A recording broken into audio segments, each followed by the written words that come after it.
The man I loved was proposing to another woman who looked just like me. 30 feet from the room where I was delivering his children, I heard the champagne clink first, then the cheering, muffled, expensive. The kind of laughter that only happens when rich people celebrate. Rich people doing rich things. Then, his voice. Alexander's voice, cutting through the sterile hospital wall, like a knife through the thinnest skin I had left. Serena, you're the only woman I've ever loved. Marry me. A contraction ripped through me at the exact same moment, so violent my spine burst out of bed. I bit down, not on a scream, on the last shred of dignity I owned. The fluorescent lights above me buzzed. The heart monitor beeped. Somewhere beyond that wall, a woman gasped, "Yes." And a room full of people applauded the love story that was supposed to be mine. I gripped the bed rail until my knuckles turned white, whiter than the sheets soaked beneath me, whiter than the lies he'd whispered in our bed 3 months ago when he swore he would tell his family about us. Mrs. Sinclair, you need to push, the nurse said. Her eyes were wide. She could hear it too. Everyone on this floor could hear it. The great Alexander Voss, heir to a $40 billion empire, choosing his queen. And here I was, the secret he kept in a 2-bedroom apartment on the Upper West Side for 2 years. Legs apart under hospital fluorescence, pushing his twins into a world that didn't even know they existed. I pushed. Not because the nurse told me to, because the pain demanded it. Both kinds. The kind splitting me open from the inside, and the kind I would never ever let anyone see. The first baby came screaming. A boy. I didn't scream with him. I hadn't screamed since I was 7 years old, standing at the window of our apartment in Chicago's South Side, watching my father's taillights disappear for the last time. My mother screamed that night. Screamed until Mrs. Gutierrez next door called the police.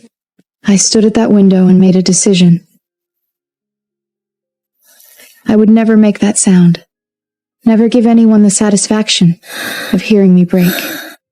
So when the second baby came, a girl, smaller, quieter, her cry a thin and perfect protest, I was silent. 2 babies, his babies, our babies. And on the other side of that wall, crystal glasses clinked over a 4-carat ring.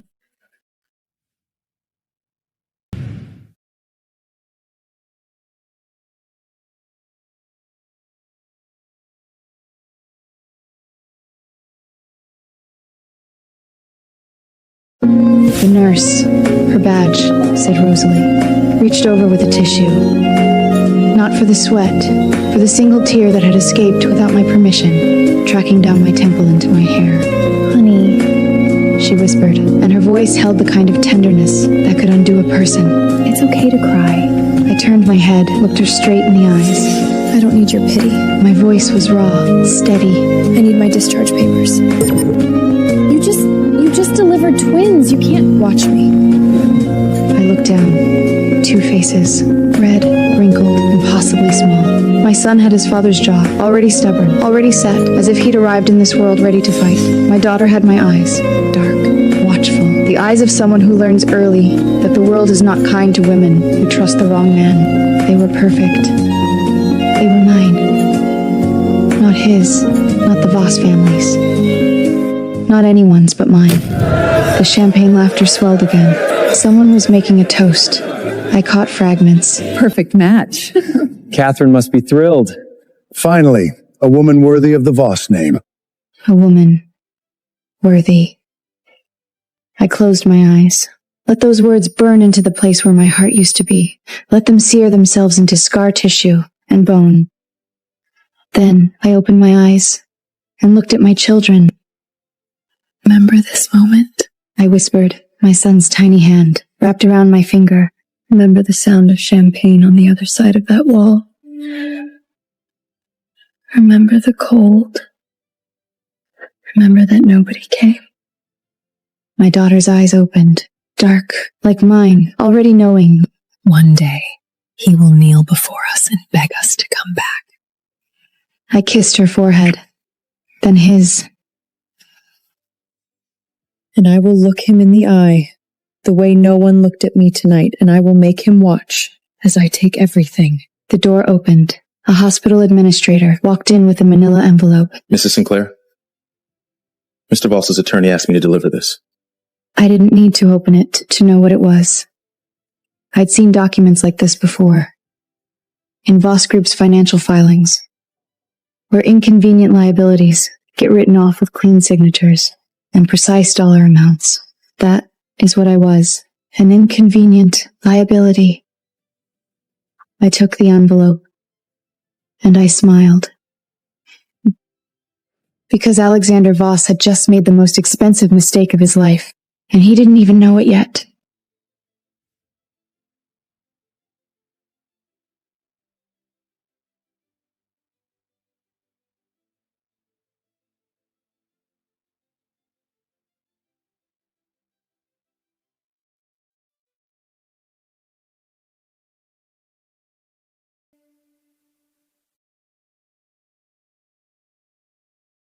The nurse wheeled me to the lobby, like I was already garbage being taken out. My stitches hadn't dissolved. My milk had just come in. Every step of that wheelchair over the linoleum tiles sent a jolt of fire through my abdomen. 2 perfect, screaming, furious babies, now asleep in the nursery 3 floors above me, and I was going down. A man stood by the discharge desk. Charcoal suit, no tie. Hair slicked back like he was attending a board meeting. Not the disposal of his boss's inconvenient mistress. Marcus, Alexander's personal assistant. I'd seen him 100 times over 2 years, picking up dry cleaning, booking restaurants under fake names, arranging the private apartment, where Alexander kept me like a vintage wine. He only drank when no one was looking. Marcus had never once looked me in the eye. He did today, and I wished he hadn't, because what I saw there was pity. Mrs. Sinclair. He placed a leather folder on the counter between us. Embossed Voss Group, legal department. I've been asked to walk you through the terms. I didn't touch it. There's a car waiting outside. He continued, adjusting his cufflinks, a nervous tick I'd catalogued years ago. It will take you wherever you'd like to go. The funds will be wired within 24 hours upon execution of the agreement. Execution! What a word! I opened the folder. The first page was a standard non-disclosure agreement. 11 pages of legalese that essentially said, you were never here. He never touched you. The children are a private family matter. The second document was the one that stopped my breathing.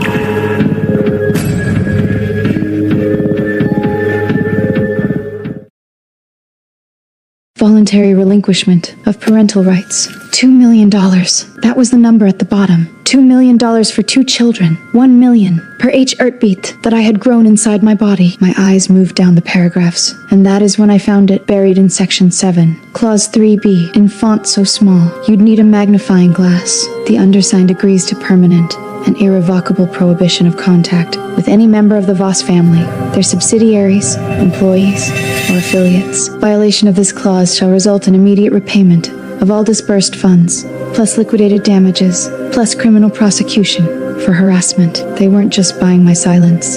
They were erasing me. My hand went to my stomach, the fresh wound beneath the bandage, the place where my children had lived. I could still feel the phantom weight of them. I could still hear Luna's cry, sharper than her brother's. Leo had grabbed my finger in the delivery room, and his grip had been so strong that the nurse laughed and said, That one's gonna be a fighter.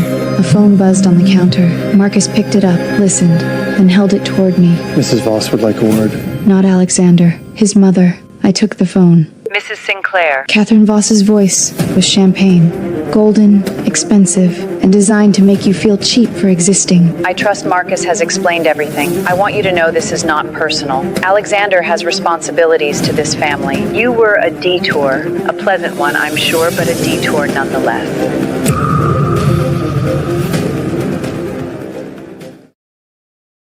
Sign the papers, take the money, and build yourself a nice little life somewhere. You're a smart girl. You'll land on your feet.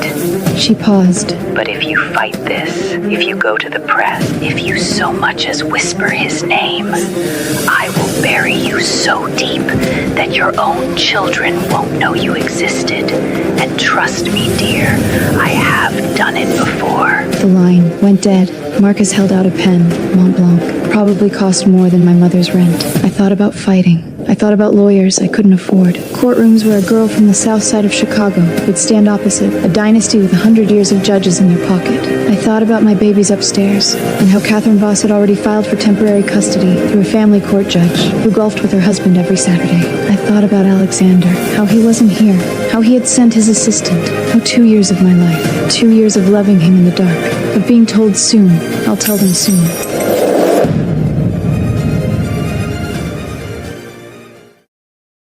Came down to a leather folder and a Mont Blanc pen. I signed. My hand did not shake, but a single tear fell onto the page, right across section 7, clause 3. The clause that said I could never come back. I pulled that page from the folder, folded it once, twice, until it was small enough to fit in my palm. I put it in the pocket of my hospital gown, right over my heart. Marcus blinked. Mrs. Sinclair, the document needs to remain. You have copies. My voice didn't sound like mine. It sounded like something forged in a furnace. You have always had copies. He didn't argue. I stood from the wheelchair. My stitches screamed. My breasts ached with milk. My children would never drink. I reached into the bag the nurse had packed, and at the very bottom, wrapped in a pair of cotton socks, a USB drive. I held it up to the fluorescent hospital light. Small, black, unassuming. The old man had pressed it into my hand 3 weeks before he died, in the garden of the Voss estate, while Catherine was hosting a charity luncheon inside. My son is not who you think he is. Richard Voss had whispered, his oxygen tube fogging in the cold air. And my wife is worse.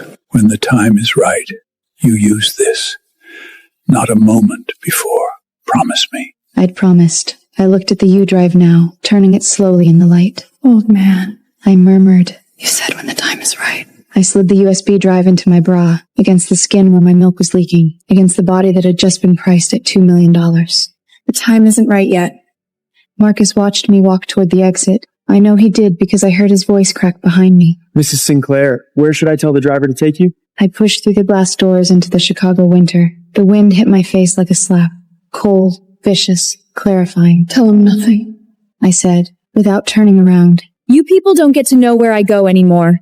The doors closed behind me, and somewhere 3 floors above, my twins were sleeping in a nursery, with the name Voss on their wristbands. I would come back for them, but when I did, I wouldn't be the girl who signed that paper. I'd be the woman who burned the paper, and everything it stood for to the ground. The woman in the mirror was a weapon. I traced the scar on my collarbone, a faint silver line where the IV had torn during delivery, when I'd thrashed against nurses who tried to sedate me while Alexander's lawyer slid documents across my hospital bed. 5 years ago, that scar was raw and red, like everything else about me. Now, it was just another thing I'd survived. Mom! Luna burst through the bedroom door of our Lake Geneva villa, her dark curls wild, her brother Leo right behind her. She launched herself onto my bed with the force of a small hurricane. Leo says butterflies don't have bones. Tell him he's wrong. He's not wrong, baby. Who? But how do they fly? Leo climbed up beside her, quieter, more watchful. He had Alexander's jaw, that sharp, aristocratic line that looked regal on a grown man and heartbreaking on a 5-year-old boy who'd never met his father. Every time I looked at my son, I saw the man who'd thrown money at me like I was a problem to be solved. And every time, I chose to see my son instead. Mama. Leo's voice was careful. He was always careful. At school, Pierre has a papa who picks him up. And Mathilde has a papa too. Paused. Where is our papa? The coffee cup in my hand trembled. I set it down before they could see. I knelt between them, one hand on each small face. You don't need a papa. You have me. Luna accepted this immediately. She accepted everything immediately, fierce and trusting. But Leo searched my eyes the way he always did, looking for the thing I wasn't saying. He was too smart. They both were. I whispered. Go eat breakfast. Marie made crepes. They scrambled off the bed and thundered down the marble hallway, their laughter echoing through rooms that cost more than every apartment I'd ever lived in on the South Side combined. I listened until the sound faded. Then I picked up the coffee cup. My hand was still shaking. The phone rang at exactly 7:15. My assistant, Claire, precise as a Swiss watch. The Davos Forum confirmed your keynote panel, Disrupting Legacy Capital Structures, Thursday, 2 p.m. Main Congress Hall. A pause. You're seated next to Alexander Voss. The air left my lungs, not because I was afraid, because I'd been waiting 5 years for this, and the universe had just handed it to me on a silver program card.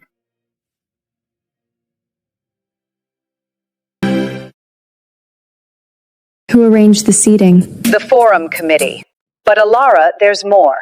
Catherine Voss personally requested the pairing. She told the organizers it would be refreshing to see new money debate old money. Catherine, the woman who'd stood in my hospital room doorway, watching her lawyers strip my children from my arms, and said, You should be grateful we're offering anything at all.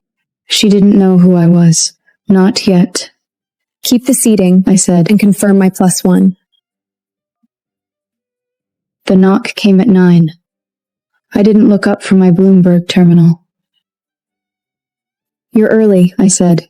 You're unsurprised. Dominic Ashford walked into my study like he owned it, which, given that he owned half the technology connecting the modern world, was simply how he walked into every room. 6'3", dark skin, a face that Forbes had called the most expensive in global commerce. He set a leather portfolio on my desk and leaned against the bookshelf. Davos confirmed. He said, I know. Alexander Voss will be 3 feet from you. I know that too. His eyes moved over my face, reading me the way he read markets, with terrifying precision. I'll go with you. Let the whole world see exactly who you've become.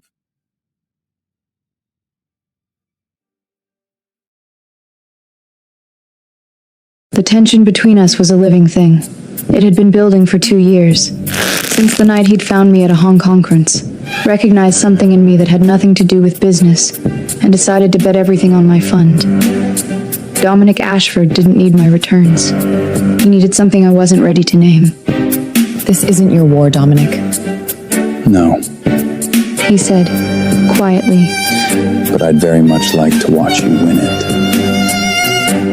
After he left, I stood in front of my closet. The dress hung in the back, Valentino haute couture, midnight black, worth 6 figures. I'd bought it 14 months ago. Not for a party, not for a man. For this exact moment. I held it against my body and looked in the mirror. The woman staring back bore no resemblance to the girl hemorrhaging on a hospital bed, clutching a newborn in each arm, begging a man who wouldn't even look at her. That girl was dead. I'd killed her myself. I hung the dress back carefully, then picked up my phone and dialed a number I'd memorized but never used. It's Sinclair. I need a full forensic audit. Alexander Voss, all holdings last 5 years. I paused. Focus on 2019. There's an offshore transfer routed through the Caymans. Find it. Silence on the line. Then, That's Voss Group internal. If they catch us. They won't. I said, Because they'll be too busy watching me smile at their golden boy across a panel table in Davos. I hung up. In the hallway, I could hear my children laughing over Crease, and the sound was so pure it nearly broke me. I opened my bedside drawer. The U-disc was there, scratched, ordinary, devastating. The old man's voice echoed in my memory. When the time is right, Alata, not before. I closed the drawer. Then I looked at the mirror one final time and smiled. It was cold. It was perfect. Game on.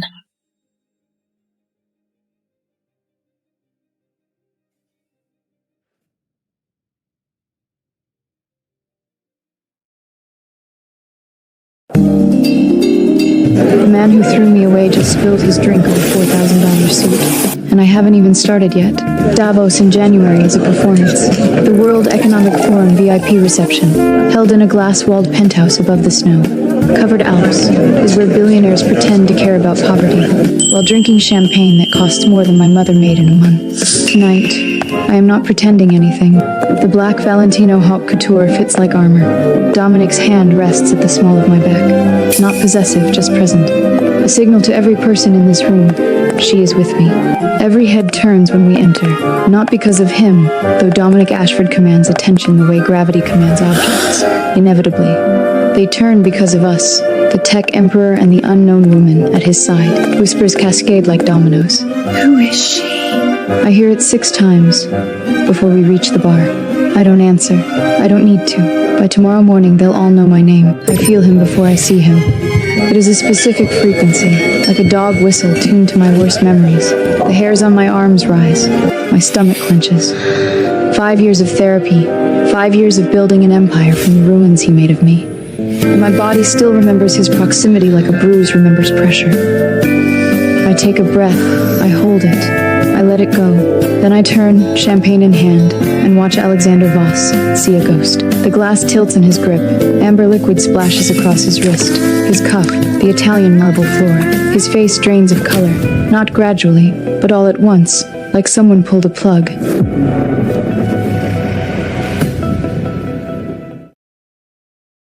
The exact moment he realizes I am no longer something he can dismiss, I excuse myself, gracefully, the way queens leave rooms. He follows. Of course he follows. Down the corridor, past the security detail, his footsteps echoing against marble. Dolores, stop! I stop. Not because he told me to. Because we've reached the spot I chose, out of earshot, beneath a security camera that Dominic's team already confirmed.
The exact moment he realizes I am no longer something he can dismiss, I excuse myself, gracefully, the way queens leave rooms.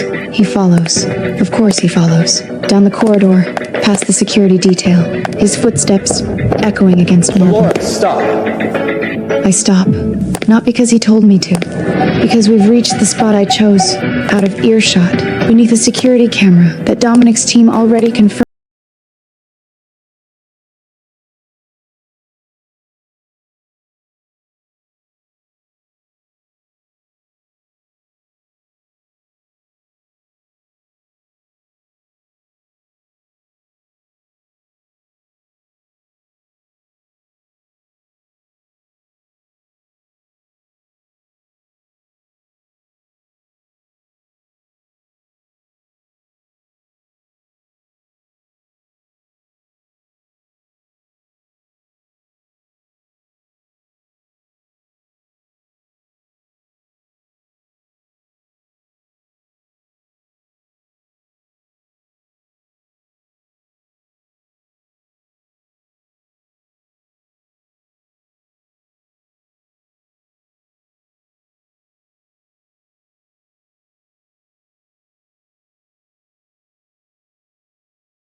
The boardroom of Voss Group occupied the 47th floor of a glass tower that I once cleaned my shoes before entering.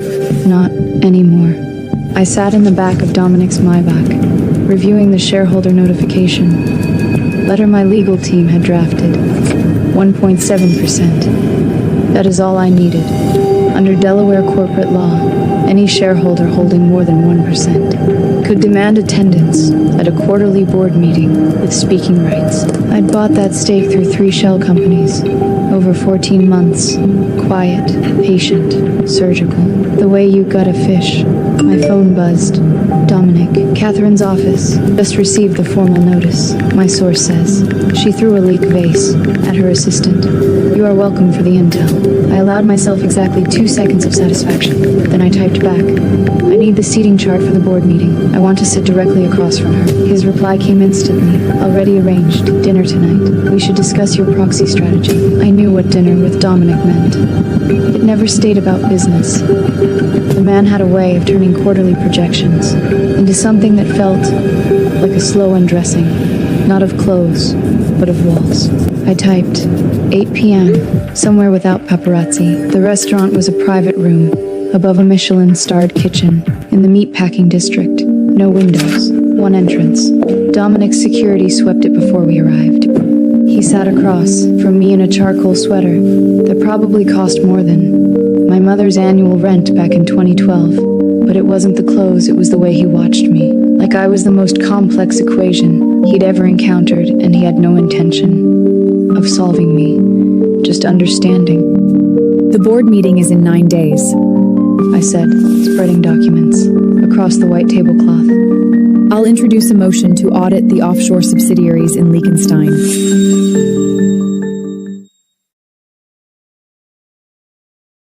Catherine will block it, but the request goes on record. That's all I need for Phase 2. Phase 2 being the SEC filing? Phase 2 being leverage. He leaned back, studied me. Alara. Don't. You've been running on adrenaline for 5 years. His voice dropped, and he leaned forward, close enough that I could smell cedar and something darker. His lips nearly brushed my ear. You don't need to live for revenge. You're worth more than that. My heart slammed against my ribs. Not because of what he said, because some traitorous, exhausted part of me wanted to believe it. Wanted to put down the sword and let someone else hold the weight. I pressed my palm flat against his chest and pushed, gently, firmly. Don't confuse my war with my worth, I said. I know exactly what I'm worth. That's why I'm fighting. Something flickered in his eyes. Not hurt. Deeper. Like recognition. He sat back, nodded once, and picked up the Liechtenstein file. Without another word. That is why Dominic Ashford was dangerous. He didn't push. He just waited. And patience from a man who could buy continents was the most terrifying weapon of all. I was alone in my hotel suite at 11:47 p.m. when the knock came. Not at the main door. At the service entrance. I checked the security feed on my phone and felt my stomach drop into ice water. Alexander. He looked wrecked, tie loosened, hair disheveled, the kind of carefully constructed ruin that rich men wore when they wanted you to feel sorry for them. I knew the look. I'd fallen for it once.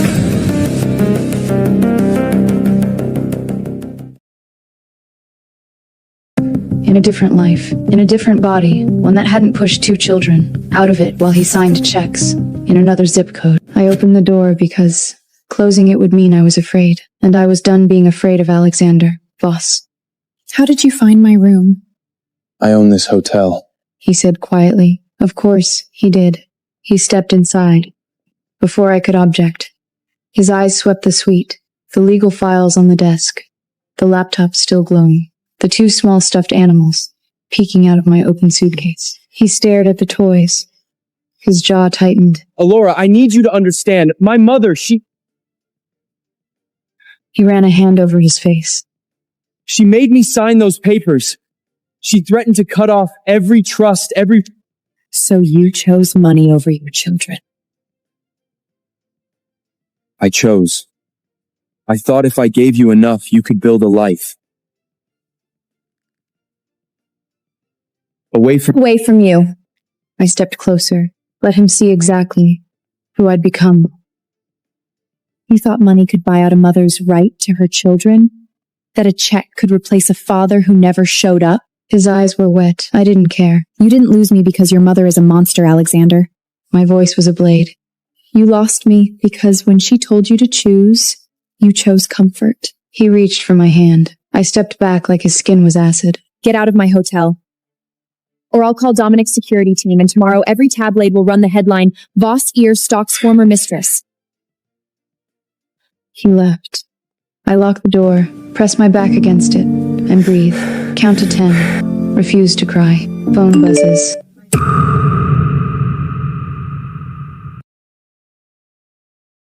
Unknown number.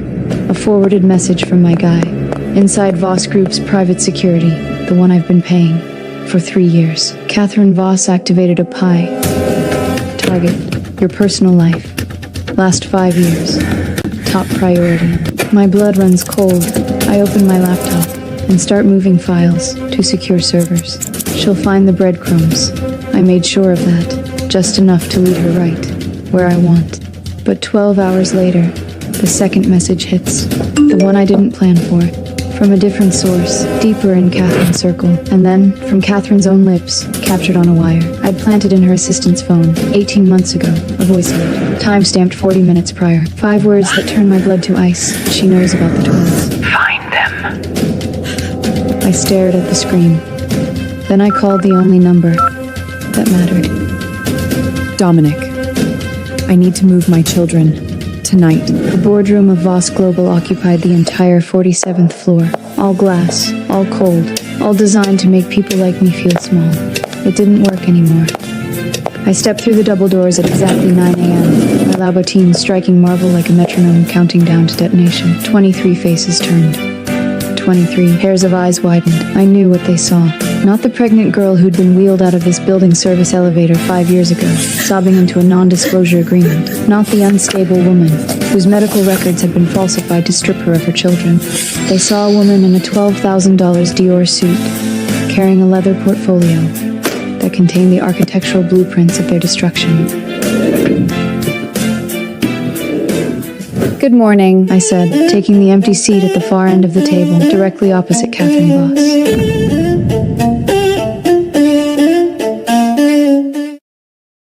I believe agenda item 3 concerns the shareholder restoring vote.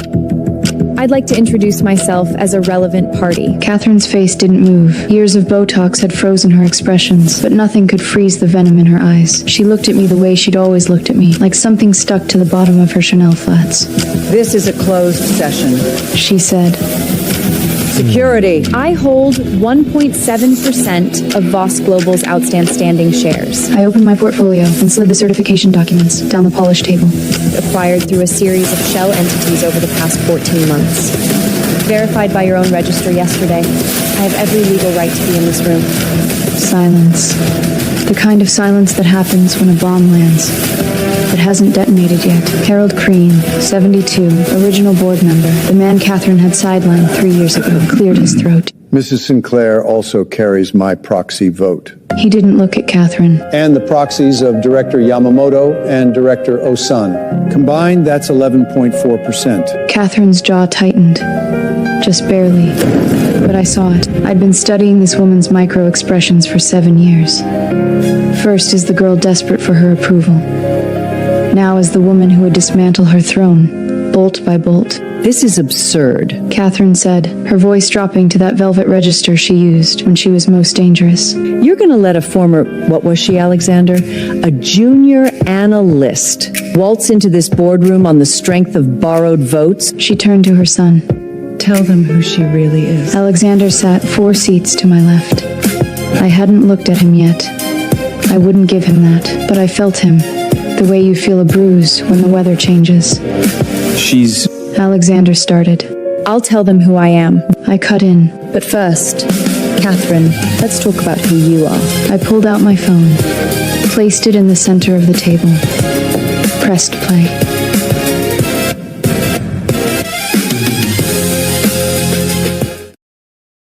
Catherine's own voice filled the boardroom. Crisp, commanding, unmistakable. I need the psychiatric evaluation backdated to March. Use Dr. Hartley. He owes us. Make sure it says emotionally unstable, potential danger to minors. I want full custody transferred before she leaves the hospital. She'll sign. Girls like her always sign when you wave enough zeros. The recording ran for 47 seconds. It felt like 47 years. Every board member stared at Catherine. She had gone completely white. Not pale white. Like marble. Like the walls she'd built around this family's sins. That recording is fabricated. She whispered. It's authenticated. I said.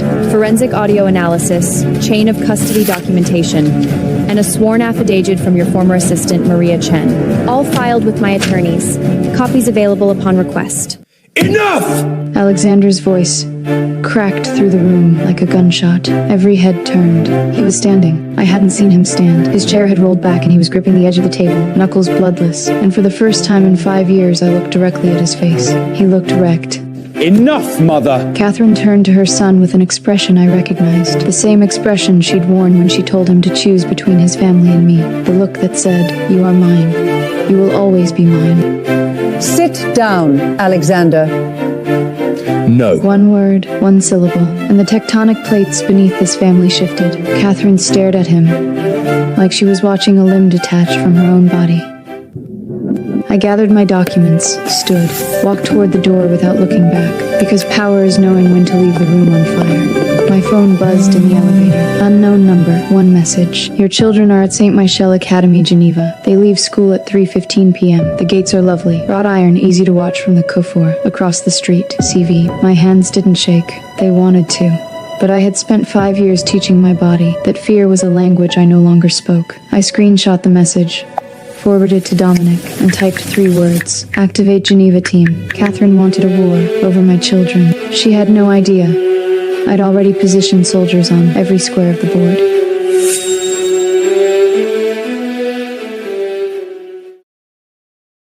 Hello, Mrs. Sinclair. The kids. School called at 2:47 p.m. By 2:48, I was already running. By 2:52, I'd broken every speed limit between my office and Westerfield Academy. My hands shaking so violently from the steering wheel that Dominic's voice on speakerphone sounded like it was coming from underwater. Elora, talk to me. What happened? Someone's at the school. My voice cracked on the last word. Someone's watching my children. Silence. Then, low and lean. I'm mobilizing now. Don't hang up. I pulled into the pickup line at 3:01 p.m. and saw them immediately. Leo and Luna sitting on the bench outside the front office, their little backpacks clutched to their chests. Mrs. Patterson, the headmistress, stood over them like a nervous sentry, her face draining of color when she saw me slam the car door. Mrs. Sinclair, I'm so sorry. We noticed a man with a camera near the east gate during recess. We brought the children inside immediately and... I wasn't listening. I was already on my knees, pulling both of them into my arms so hard that Luna squeaked. Leo's fingers curled into the collar of my blazer the way they did when he had nightmares. Tight, desperate, small.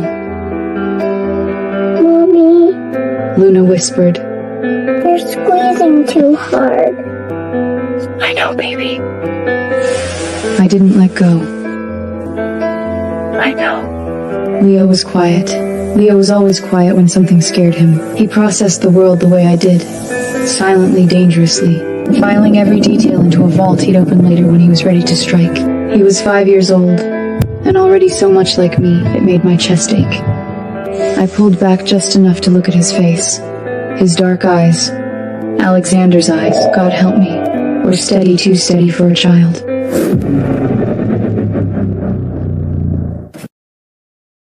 Mommy, that man said he knows our daddy. He said. The world stopped. Not slowed, not tilted. Stopped. Every sound, the birds, the traffic, Luna humming nervously, Mrs. Patterson's apologies. All of it collapsed into a single, suffocating silence. He talked to you? My voice came out wrong, thin, fractured. Leo nodded. He came to the fence during recess. He said, Your daddy misses you. Then he took pictures. I pulled them back into me, and for the first time in 5 years, for the first time since that hospital room, since the pen in my trembling hand, since the door closing behind me with 2 newborns and nothing else, I cried in front of my children, not a dignified, silent tear, a raw, ugly animal sound that came from somewhere so deep inside me, I didn't know it existed. Luna's small hand patted my back. Leo just held on tighter. Catherine Voss had found us. She'd sent someone to my children's school. She'd let a stranger speak to my babies through a fence. She'd used the word daddy like a weapon, aimed straight at the only 2 people on this earth I would burn the world to protect. I was still on the ground, holding them when the black SUVs arrived. 3 of them, silent, precise. Swiss plates. Dominic's voice came through my phone. Still connected. Kessler team is on site. 6 operators. They'll secure the school perimeter and escort you home.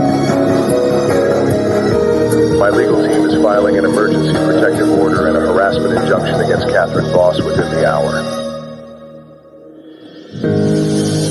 The efficiency of it should have felt clinical. Instead, it felt like the first time in 5 years someone had stood between me and the storm, instead of watching me drown in it.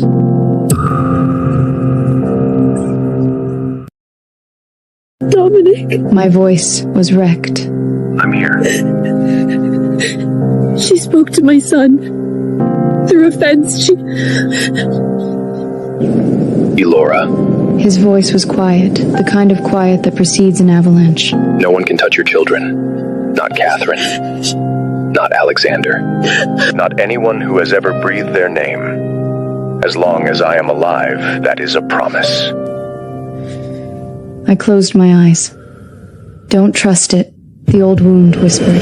The last man who promised you something left you in a hospital gown with discharge papers and a check. But Dominic wasn't Alexander, and I wasn't the same woman. That night, after the twins were asleep, Luna curled around her stuffed rabbit, Leo with one hand still gripping my sleeve even in dreams. I sat at my desk and opened the flash drive. The flash drive I'd carried across oceans, the dead man's insurance policy. I knew every file on it. The wire transfers, the shell companies, the board minutes proving Alexander and 3 directors had siphoned $200 million through phantom subsidiaries. I'd memorized them all, but tonight, for the first time, I ran a deep scan, and there it was, a folder I'd never seen before. Triple encrypted, nested inside a corrupted partition that any standard scan would skip. My decryption software cracked it in 11 minutes. The folder contained 1 document. 1. I opened it, and the name on the file was Alexander is not my son. I read it again. Old Voss's secret wasn't just money. It was blood. And if Alexander wasn't a Voss, then everything I thought I was fighting for, every assumption about inheritance, custody, and power, had just detonated beneath my feet. I stared at the screen until the letters blurred. Then I whispered into the dark, "What the hell did you leave me, old man?"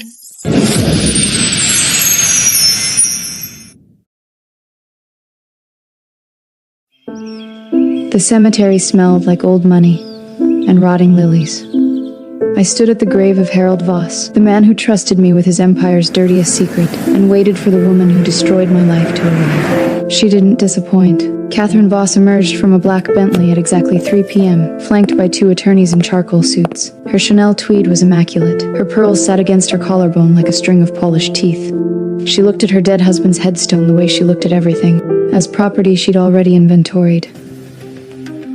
Elora, she didn't extend her hand. I must say, your little reinvention has been entertaining. The hedge fund, the galas, Dominic Ashfield on your arm like a trained greyhound. A thin smile. But we both know what you really are.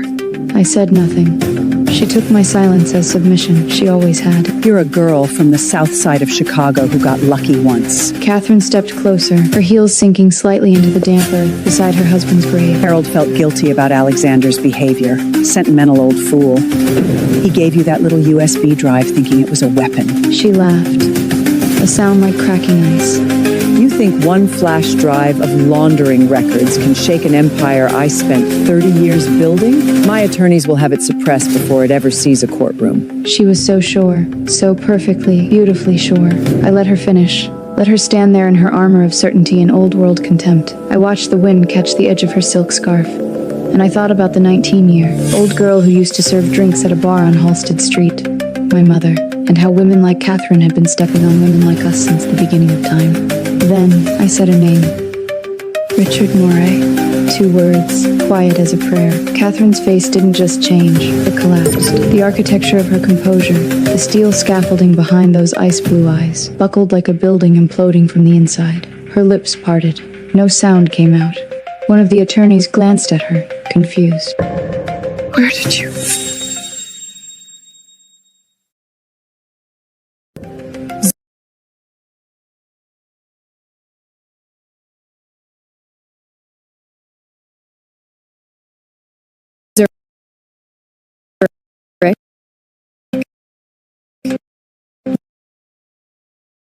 I continued, my voice steady as a surgical blade. Room 708 at the Bower Alag. A 6-month affair with a French-Algerian art dealer that your husband never knew about. Richard Moray.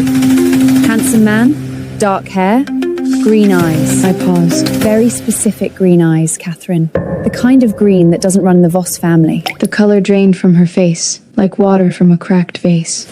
You're lying. Am I? I opened the slim leather folder I'd been holding against my chest. Paternity is a funny thing. Harold never questioned it. Alexander looked enough like him, but DNA doesn't lie.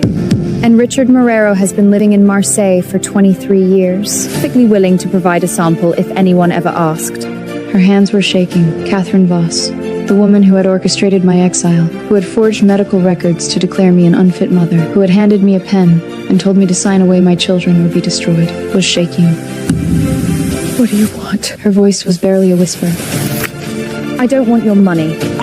I don't want your shares. I don't want your name. I held up the legal document Dominic's team had drafted. I want full legal custody of my children restored. And I want your signature right here, admitting that you falsified medical records and coerced a postpartum woman into surrendering parental rights. That would be a criminal confession. Yes, it would. You destroy me. No, Catherine. I stepped forward until we were inches apart, close enough to see the mascara gathering in the creases beneath her eyes. I'd destroy Alexander. Tomorrow morning's headline, Voss Air is not a Voss. Every board member, every investor, every trust structure, gone. Unless you sign. Her jaw clenched so hard I could hear her teeth grinding. The pen hovered over the paper for 11 seconds. I counted everyone. She signed. The ink was still wet when she looked up at me with something I'd never seen in her eyes before. Not anger, not contempt, but genuine, primal hatred born from fear. You won this round, she said, her voice a serrated whisper. But you forgot one thing. I waited. Alexander already knows about the children. Catherine's mouth curved into something terrible. He flew to Geneva this afternoon. Your little hideaway in Collegay, he has the address. The ground tilted beneath my feet. Leo, Luna, my babies were in Geneva, and the man who threw us away was already on his way to take them back.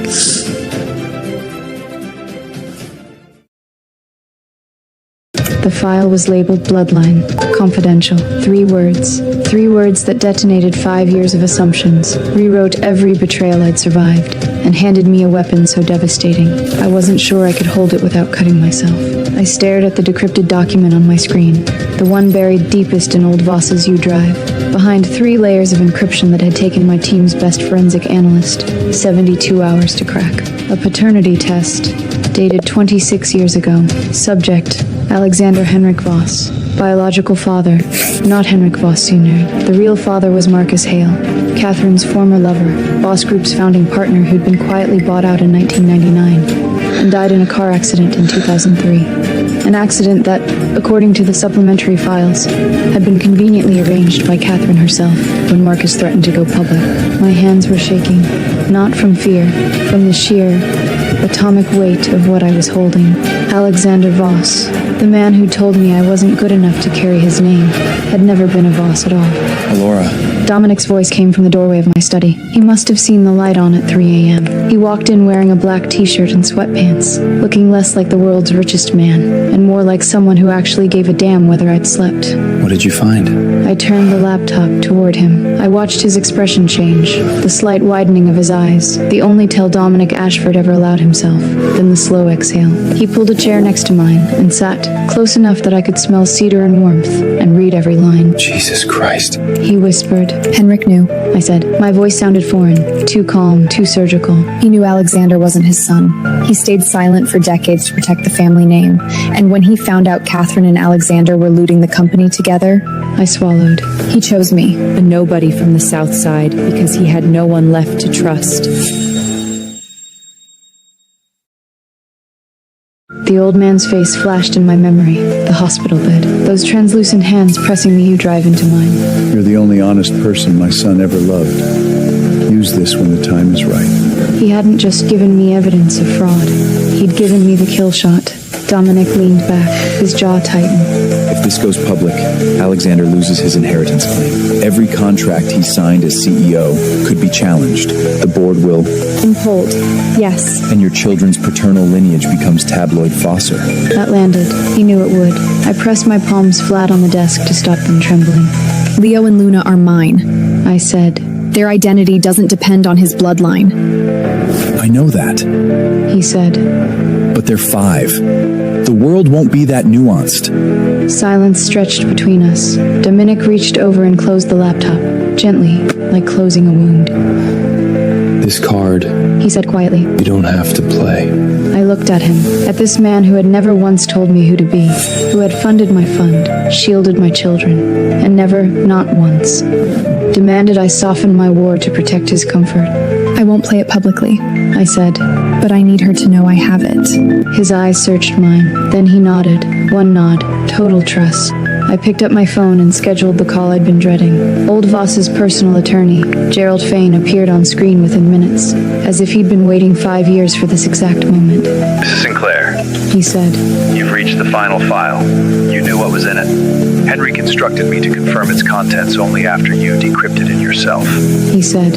He wanted to be certain you were ready. I'm ready. Gerald's old eyes softened. Then God help the Voss family. I ended the call. My reflection stared back at me from the dark screen. A woman who had entered this war wanting to burn everything. But now I understood something Henrik Voss had known all along. The most powerful weapon isn't the one you fire. It is the one your enemy knows you are holding. I drafted one text to Catherine Voss. Tomorrow, 10 a.m. Your husband's grave, come alone. We need to discuss the inheritance he left me. Read receipt, 3:47 a.m. Typing indicator appeared, then vanished, then appeared again. My phone buzzed with her reply. Just 2 words that told me everything. She already knew what I'd found. She'd spent 5 years terrified of this moment, and the most dangerous woman in the Voss dynasty was now, for the first time, afraid. The message read, I'll come. The call came at 2:47 p.m. My nanny's voice, shaking, barely controlled. 3 words that stopped my heart. A man is here. I knew. Before she said his name. Before she described the tailored charcoal coat and the black car idling at the curb. Before she whispered, He's talking to the children. I knew. Because the monster you run from for 5 years doesn't knock on your front door. He finds your children first. I broke 17 traffic laws between my office and the Geneva International School. Dominic was in the passenger seat because he'd been mid-sentence in our conference room when I grabbed my coat and ran. And he didn't ask questions. He just followed. He has always just followed. Laura. His voice was steady. Tell me what's happening. Alexander found the school. Silence. Then his hand closed over mine on the steering wheel. Firm. Warm, grounding. I'll kill him, I said. No. Dominic said quietly. You'll do something much worse. You'll stay calm. I couldn't stay calm, because every cell in my body was screaming the same frequency. It screamed 5 years ago in that hospital bed. They're going to take your babies. They're going to take your babies. They're going to take...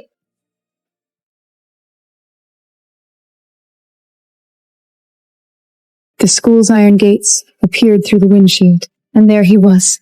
Alexander Voss was kneeling on the cobblestone courtyard, his $1,000 coat touching the ground. And my son was laughing. Leo, my fierce, stubborn, brilliant boy, was standing 3 feet from the man who signed away his existence, giggling at something Alexander had just said. Luna sat cross-legged on the bench beside them, her sketchbook open, watching Alexander with those enormous dark eyes that everyone said looked exactly like mine. Alexander's face. God. I hated what I saw on his face, because it was real. The red-rimmed eyes, the slight tremor in his jaw, the way his hand hovered near Leo's shoulder without touching, like he was afraid the boy might shatter or disappear, like he was seeing a ghost. Leo does look like him. I've known this since the delivery room. The same sharp jawline already forming in miniature. The same impossible cheekbones. The same way his left eyebrow lifts when he is curious. Every morning for 5 years, I've stared at my son's face and seen the man who destroyed me. I loved my child anyway. That is the difference between Alexander and me. I loved what was hard. He only loved what was easy. And then the dragon said, "I'm not scary. I'm just lost." Alexander was saying, his voice cracking on the last word. Leo grinned. You tell stories funny. You sound like the man on TV, the business one. Mommy always changes the channel. Alexander's throat moved. Does she? Yeah, she says bad words at the screen sometimes. A wet laugh escaped Alexander. He pressed his knuckle against his mouth and looked away, blinking rapidly. No. He does not get to cry. Get up. My voice cut across the courtyard like a blade. Leo and Luna both turned. Alexander's head snapped toward me, and for one unguarded second,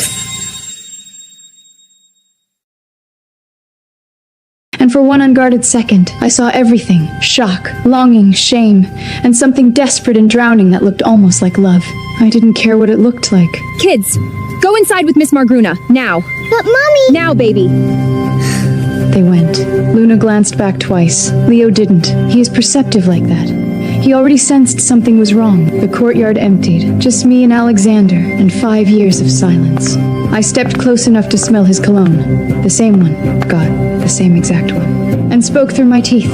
You have no right to be here. Laura. No right! No legal standing. No moral ground. You signed them away. You wrote a check and you signed them away. I know! They were a line item on a quarterly report, like they were nothing. I know! His voice broke. Actually broke. Fractured down the middle like thin ice. I know I don't deserve to be here. I know what I did. I've known every single day for 5 years, and He stopped. Swallowed. Leo looks just like my father. That hit me somewhere. I wasn't prepared for, because he was right. Leo looked like old Voss, too. The man who handed me a USB stick and said, "Protect yourself, child." You don't get to claim them through resemblance. I whispered. You don't get to show up with red eyes and a bedtime story and rewrite history. I'm not trying to rewrite anything. His voice was barely audible now. I know what I am. I'm the man who was too weak to fight for you. Too scared of my own mother to... He closed his eyes. I'm not asking for forgiveness. I'm asking for 5 minutes. 5 minutes with my children. And then Alexander Voss, heir to a $40 billion empire, cover of Forbes at 29. The man who once told me I wasn't suitable for public association, dropped to his knees. On the cobblestone, in his hand, stitched coat, in front of the woman he threw away.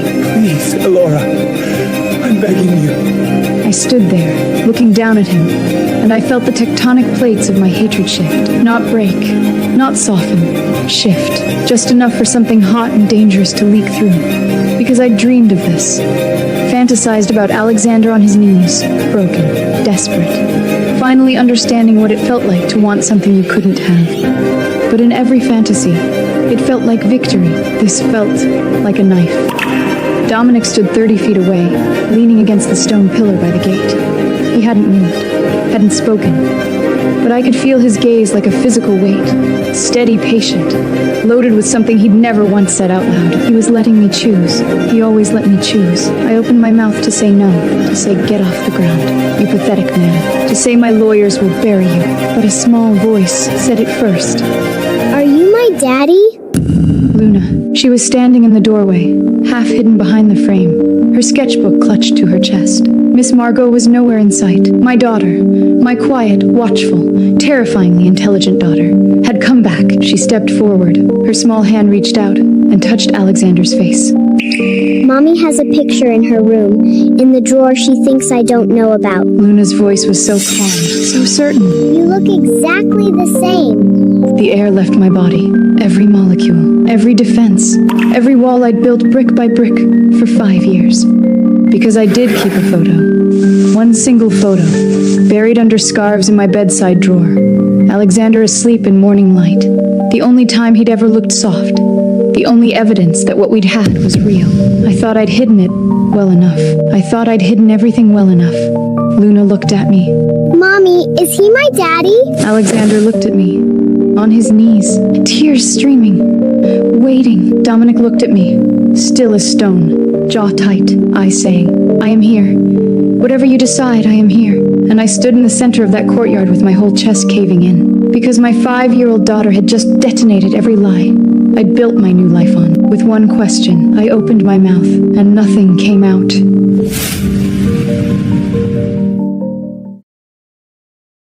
Dominic Ashford knelt before me, with a ring that could buy the block.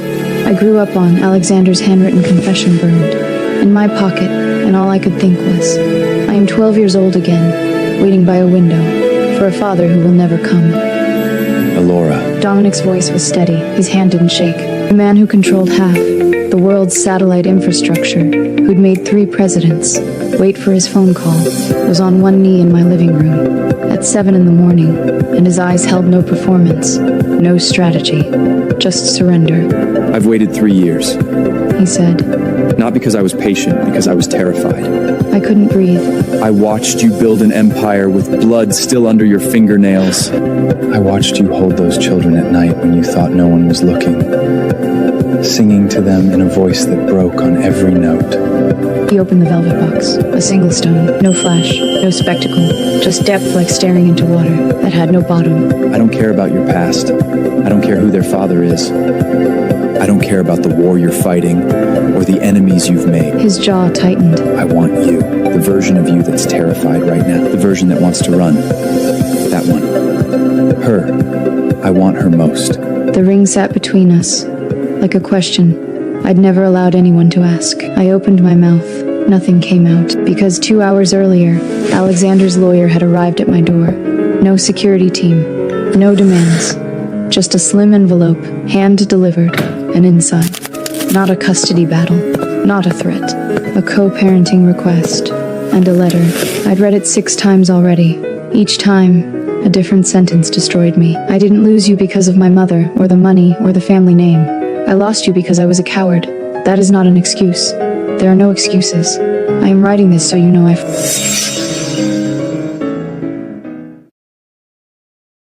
finally understand. You were never the one who wasn't enough. It was always me. No manipulation, no legal maneuvering. Just Alexander Voss, stripped of his armor, saying the words I'd bled for 5 years ago. And now Dominic, offering me everything Alexander never could.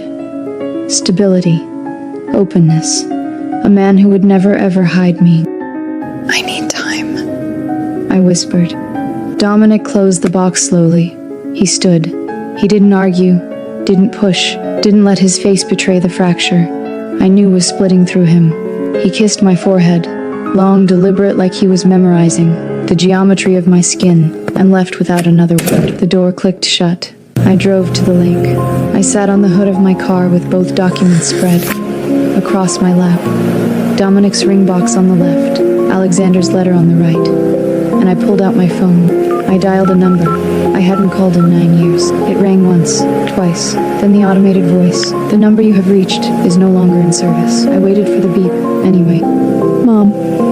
My voice cracked on the single syllable. Mom, I need you to tell me something. Just this once. The wind came off the water, cold and indifferent.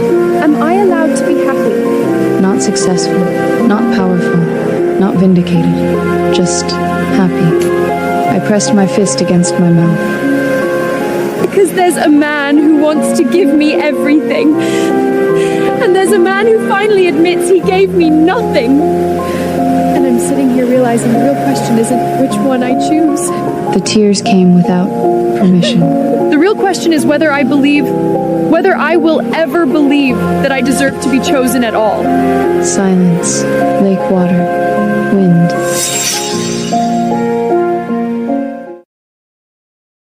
I stayed until the sun went down. I woke to my phone exploding. 14 missed calls, 29 messages, Dominic's name, my publicist's name, numbers I didn't recognize. I opened the news alert. Breaking. Voss heir Alexander Voss, not biological son of late founder. Anonymous DNA evidence leaked to global media. My blood turned to ice. I hadn't leaked this. I didn't even know this. Which meant someone else was playing the game. Someone with access to secrets, even deeper than mine. My phone rang again. Dominic, I answered. His voice was a blade. Laura, it wasn't me either.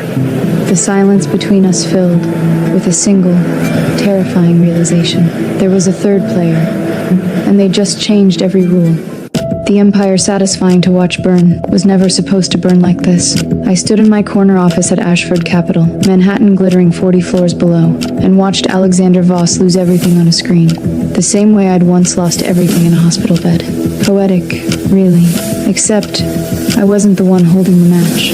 The Bloomberg terminal refreshed every 6 seconds. Voss Group stock had opened down 11% on the leaked documents, board minutes, offshore shell company records, wire transfers with forged signatures. By 10 a.m., it was down 23%. By noon, trading was halted. My phone hadn't stopped buzzing since 6 a.m. Every financial journalist in the Western Hemisphere wanted a quote from Hilaire Sinclair, the former Voss analyst turned hedge fund titan. I hadn't answered a single one. Because I didn't do this, and I needed to understand who did before the world decided it was me. Board's convening emergency session at 2 o'clock.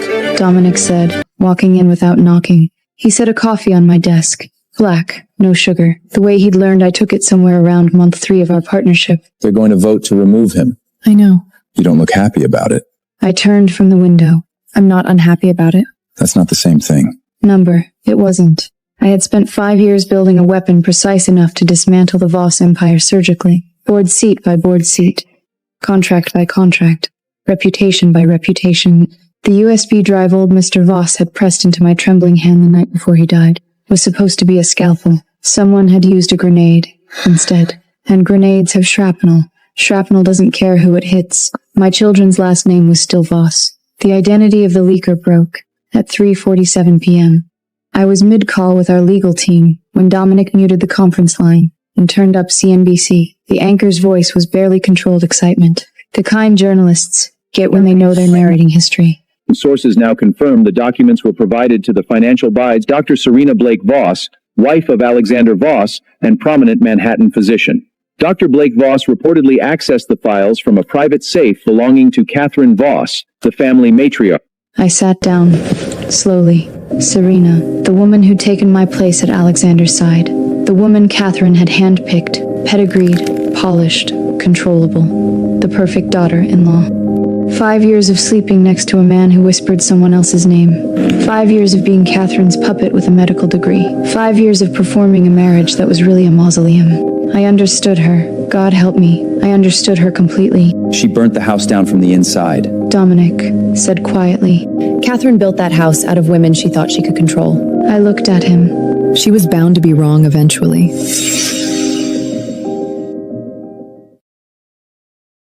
Catherine Voss suffered a massive stroke at 4:12 p.m.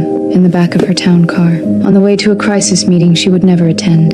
Alexander was removed as CEO by unanimous board vote at 4:30 p.m. By 6 p.m., the man who had once told me I wasn't suitable for the Voss legacy was sitting alone in a corner office that no longer belonged to him. I know this because I watched the building from across the street. One light on the 42nd floor. Just one. I'd been that single light once, alone in a hospital room, signing away my children, watching the fluorescent tube flicker overhead. My thumb hovered over his contact for 11 minutes before I pressed call. He answered on the first ring, like he'd been waiting. Maybe not for me specifically, maybe just for anyone. I didn't do this, I said, a breath ragged, then... I know. Silence. Not empty. Full. 5 years of silence between us had never been empty. Laura.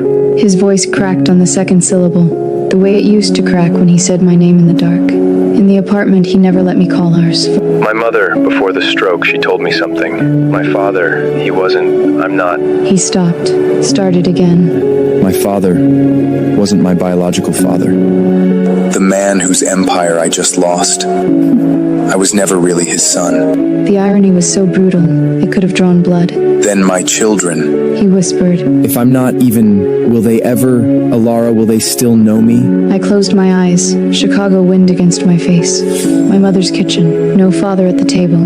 The empty space that shaped everything I became.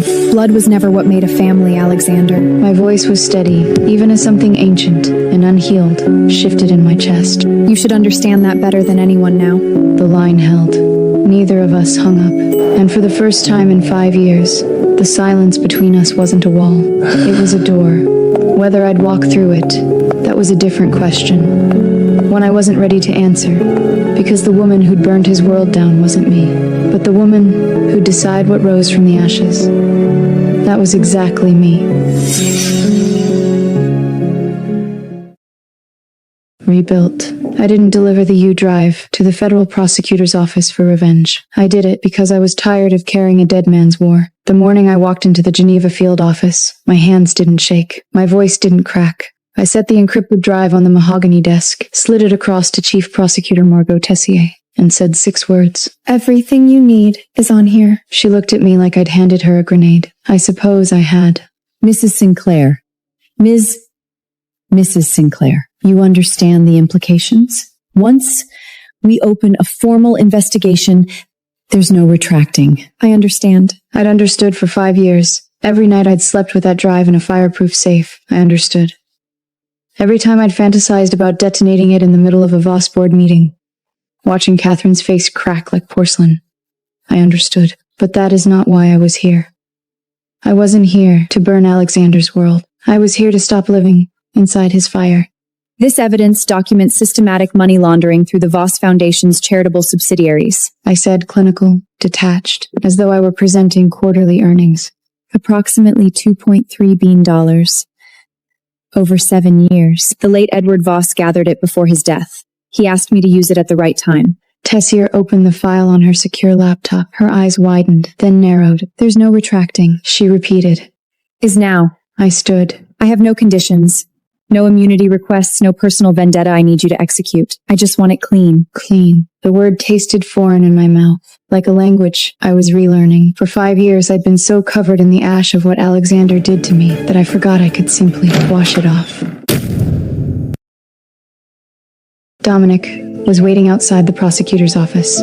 Of course he was. He leaned against his mat, black Bentley, arms crossed, looking like a man who'd already read the ending of every book in the world and was just waiting for the rest of us to catch up. It's done. He asked. It's done. He nodded slowly, then he smiled. Not his boardroom smile, not his press conference smile, but the rare, soft one he only gave me. The one that made my chest ache because I knew what it cost him. I reached into my coat pocket. The Cartier box was small, the ring inside, a flawless 8.7 carat emerald surrounded by diamonds, caught the Swiss morning light and threw tiny rainbows across his jaw. I held it out to him. His smile didn't falter, but something behind his eyes cracked.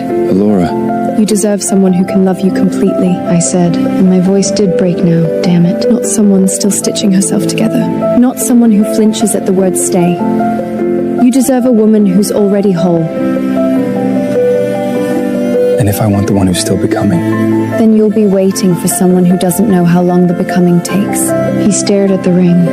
He didn't take it, so I stepped forward, lifted his hand, placed the box in his palm, and closed his fingers around it. He pulled me in, not into a kiss, not into a cling, just close. His lips pressed against my forehead, warm and steady, the way a lighthouse presses its beam against the dark. If you change your mind, he murmured, against my skin. You know where to find me. He held me for 3 more seconds, then he let go. I watched the Bentley pull away, and I didn't cry, not because I didn't want to, because I finally understood the difference between loss and release.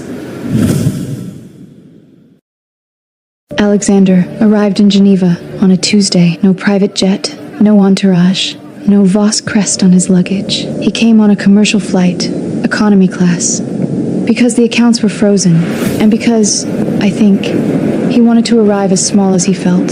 I let him come to the lakeside house. I don't fully know why. Maybe because Leo had started asking why other kids had daddies. Maybe because Luna had drawn a family portrait in preschool with a blank space on the left side and written, "Who?" underneath in red crayon. Maybe because healing means letting the wound breathe, even when the air stings. He stood in my doorway, looking like a man who'd survived his own funeral, thinner, unshaved, eyes hollowed out. I'm not here as a Voss. He said, quietly. Good, there's not much of that left. He flinched. I let him. The twins were in the garden. Leo was explaining quantum physics to a very patient ladybug. Luna was painting the lake in 17 shades of wrong blue. Alexander walked toward them, and I watched his knees buckle. Not from weakness this time, but from the sheer gravitational weight of 5 stolen years, hitting him all at once. He knelt in the grass. Hi, he said. His voice cracked on that single syllable. I'm your dad.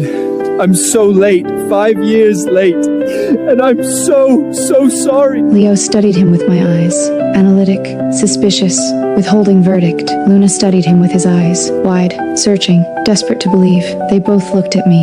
And I thought of every reason to say no. The NDA, the hospital room, the $2 million check that was supposed to buy my silence and my children. Catherine's voice. She is no one. Alexander's silence when I needed one single word. Stay. I thought of all of it. Then I looked at my children's faces, and I let it go. I nodded. Luna moved first. She walked over and placed one paint, smeared hand against his cheek, examining him like a tiny, skeptical art critic. You don't look like a daddy, she announced. Alexander laughed, or sobbed. It was impossible to tell. I know, he whispered. I'm going to learn. Leo held back, my son, my cautious, brilliant, guarded boy. Mom says people have to earn things, Leo said. Alexander looked at me, then back at his son. Your mom is the smartest person I've ever met, he said. Tell me how to earn it. Leo considered this for an excruciatingly long moment. You can start by helping me catch that ladybug. She keeps escaping. Later, after grilled cheese sandwiches and spilled juice, and Luna's dramatic retelling of a dream about flying whales, Alexander found me on the dock. The lake was glass. The mountains held the last light, like cupped hands. Laura. I didn't turn around. Is there still a chance? He asked. For us? The question hung in the cold Swiss air between us, heavier than any contract, any NDA, any empire. I thought about the girl in that hospital bed, bleeding and begging. I thought about the woman who built a $4 billion fund from the wreckage of her own humiliation. I thought about what I wanted, not what I was owed, not what I'd earned, not what anyone else needed me to be. I didn't answer. I turned and walked toward the edge of the dock, toward the water, toward the morning light, now breaking over the Alps in golds and silvers I had no name for. The light hit my face, and I closed my eyes. Not because I was hiding, because for the first time in my life, I didn't need to see what was coming to know. I'd survive it. Behind me, Alexander waited. Ahead of me, the world opened, and I stood exactly where I chose to stand, between the past and whatever came next, belonging to no one, beholden to nothing, finally, and completely mine.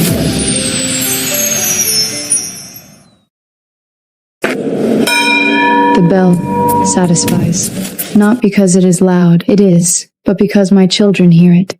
Leo squeezes my left hand. Luna squeezes my right. The New York Stock Exchange trading floor erupts below us. A sea of faces and camera flashes, and I stand at the podium in a white suit that cost more than my mother made in 5 years, at that bar in Southside Chicago. Luna whispers, tugging my sleeve. I kneel down, eye level, the way I promised myself I always would. Mommy, why are they all looking at you? Because we did something brave, baby. Leo grins, Alexander's grin, God help me, and says, Can we get pizza after? I laugh. The cameras catch it. Tomorrow, every financial outlet in the world will run that photo. Lara Sinclair, co-founder of Aegis Capital, ringing the opening bell at IPO with her 5-year-old twins. They won't write about the hospital room. They won't write about the NDA, or the $200,000 check, or the woman who walked out of a Chicago clinic with 2 babies, and no name worth keeping. They'll write about the stock price. Good. Let them. The after party is at the Four Seasons. I stayed for exactly 40 minutes. Enough to thank investors. Enough to let the twins eat cake. Not enough for anyone to corner me into a conversation about my personal life. Because my personal life is a locked drawer. Literally. I am back in my office by 8 p.m. The twins are asleep in the attached nursery, I built specifically so I'd never have to choose between boardrooms and bedtime stories. The Manhattan skyline glitters through floor to ceiling glass, and on my desk, where there was nothing this morning, sits a single bouquet. White roses, no signature. I reach for the card with steady fingers. You were never a stray cat, you were always the storm.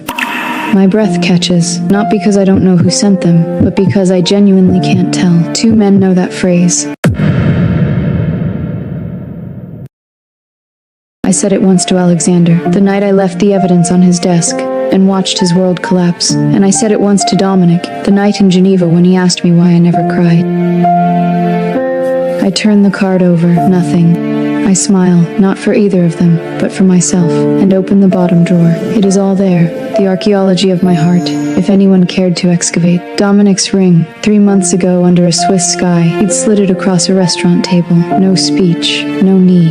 Just, whenever you are ready, if you are ever ready, I'll be the same man either way. I hadn't said yes, I hadn't said no. He'd nodded, kissed my hand, and flown to Tokyo the next morning. He hasn't mentioned it since.